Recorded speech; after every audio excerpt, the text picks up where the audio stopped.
True political independence was supposed to sever the final tether of subjugation, a clean break from the master's house. Yet, if we are honest, a haunting whisper remains. Do they approve? This subtle, persistent question pulses through our institutions, our creative expressions, and our private ambitions, long after the colonizers' officials have departed. Independence may have changed the flag, but it did not change the direction of our gaze. Our glance, whether in pride or in protest, still seems instinctively angled toward the former centers of colonial power, awaiting their validation as the ultimate seal of legitimacy. This enduring need for the colonizers' approval is not a simple failure of will or an accident of history. It is the sophisticated, lingering legacy of a system engineered to destroy internal sources of authority. Colonialism systematically dismantled indigenous structures of knowledge, governance, and aesthetics, replacing them with a single external source of truth: the colonizers' institutions, language, and cultural benchmarks. Success, worth, and even reality itself became defined by their metrics. To be civilized, developed, or educated meant to be recognized by them. Thus, the psyche of the colonized was rewired. Our sense of self-worth was outsourced. In the contemplative spirit of Night Ember, we might frame this dynamic as the ghost in the mirror. We stare into the glass, but the reflection we seek to perfect is not our own authentic image. It is the one we learned the colonizer wished to see. Every adjustment, in our speech, our scholarship, our aspirations, is made to align with a gaze that is no longer physically present but is permanently internalized. The quest for their approval, therefore, becomes the unfinished conversation of liberation, a dialogue where we are still, unconsciously, speaking to a departed master, waiting for a reply that will never set us free. The colonizer did not merely impose a new ruler, they built a new reality, one where every ladder of achievement led back to their doorstep. This was the quiet, total work of the colonial project, to dismantle existing temples of legitimacy. The councils of elders, the griots' oral histories, the spiritual cosmologies that for centuries had answered the questions of what is true, what is beautiful, and what is Colonizer, and in their place erect a single towering edifice of validation. Its architects were district commissioners and school inspectors. Its bricks were textbooks, legal codes, and aesthetic standards. Its pinnacle was the elusive, glowing prize of the colonizers' approval. At the heart of this architecture was education, the most effective pipeline for psychological dependency. Colonial schooling was a factory for producing what Kenyan author Ngugi wa Thiong'o called a corps of mimics.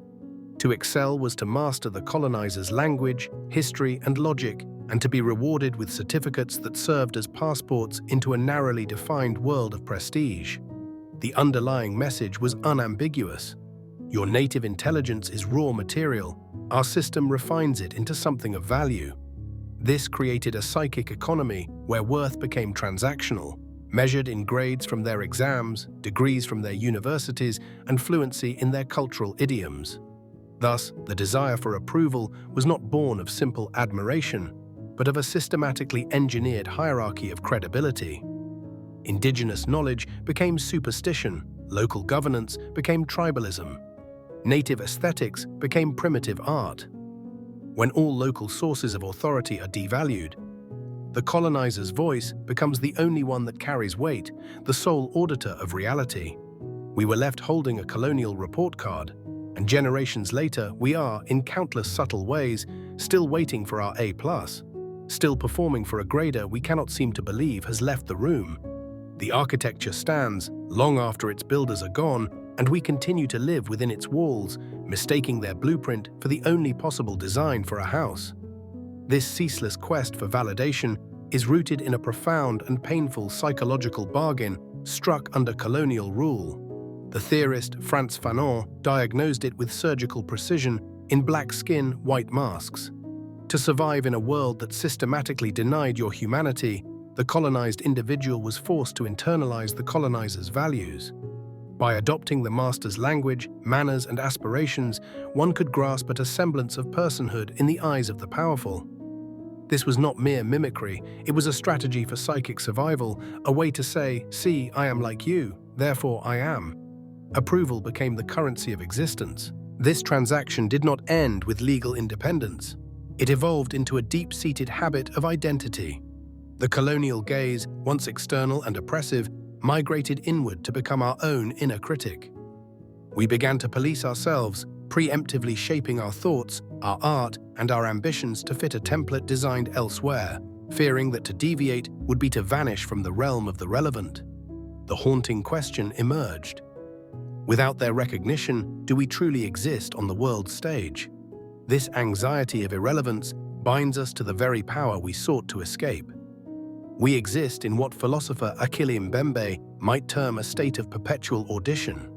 Our speech, whether in international forums or creative submissions, is performed into a metaphorical microphone that we believe only transmits when held by the colonizer.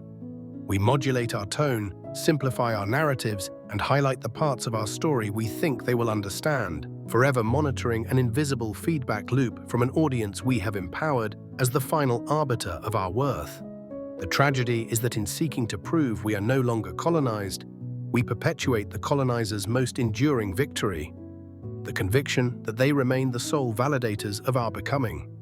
This psychological audition plays out daily across the global stage, where the colonizer's approval remains a powerful, often unspoken, currency. In academic and intellectual spaces, legitimacy is frequently measured by citation in Western journals, keynote invitations at Euro-American conferences, and the mastery of theories born in former colonial capitals. Local scholarship, until validated by this external system, risks being dismissed as parochial. In politics and economics, sovereignty is performative. Good governance is often a report card issued by institutions like the IMF or World Bank, whose metrics reflect the philosophies of their major stakeholders. Development becomes a pantomime of meeting targets set elsewhere, prioritizing indicators that please foreign investors over holistic, community-defined well-being. Our cultural and aesthetic landscapes are curated for external consumption. Literature, film, and art are too often crafted with an eye toward prestigious Western awards, galleries, and festivals, the modern-day equivalent of sending artifacts to the colonial metropole for exhibition and judgment. Success is a Booker longlist, a Cannes selection, a feature in a New York magazine. Even on the intimate stage of social media, the viral nod from Western audiences or influencers is sought as the ultimate seal of cultural relevance. We have traded the colonial governor's commendation for the retweet from a global tastemaker, yet the dynamic remains. We are still, metaphorically, sending our finest work to the palace for the king's seal, measuring our value by the imprint of a power whose validation we were taught to crave. This external orientation distorts local priorities, ensuring our gaze remains fixed on a horizon defined far from home. This relentless outward orientation exacts a heavy toll, not just in opportunity, but in the very soul of a society. The primary casualty is self-trust. When external validation in is the ultimate metric, we grow deaf to our own instincts, silencing the inner voice that knows our true needs and rhythms. This fosters a perpetual identity crisis. Are we building this institution for our people or for their report? Are we creating this art for our healing or for their galleries? This diverted focus leads to the distortion of local priorities. We chase development goals they recognize while neglecting community-owned solutions. We celebrate academic publications they cite while allowing indigenous knowledge systems to wither. In our cultural expression, we risk becoming curators of a diluted authenticity, performing a version of ourselves designed for foreign consumption. Ultimately, this quest stifles authentic innovation and organic growth. The most groundbreaking ideas often emerge from specific, unglamorous contexts, not from prefabricated global templates. By forever looking sideways for approval, we prune the wild, unique branches of our own potential to fit the vase they left behind. A decorative container meant to hold a arranged beauty, not a living, evolving forest. The cost is a future foretold by another's past, and a present spent tending a garden that is not our own. Liberation begins with a decisive inward turn, reclaiming the right to define, judge, and celebrate on our own terms. The first, most radical step is building our own temples of validation. This means creating autonomous institutions, literary prizes that honor storytelling in our native tongues, accreditation boards that certify excellence based on local context, and media platforms that amplify voices without seeking foreign endorsement. Simultaneously, we must undertake the profound work of reclaiming internal authority.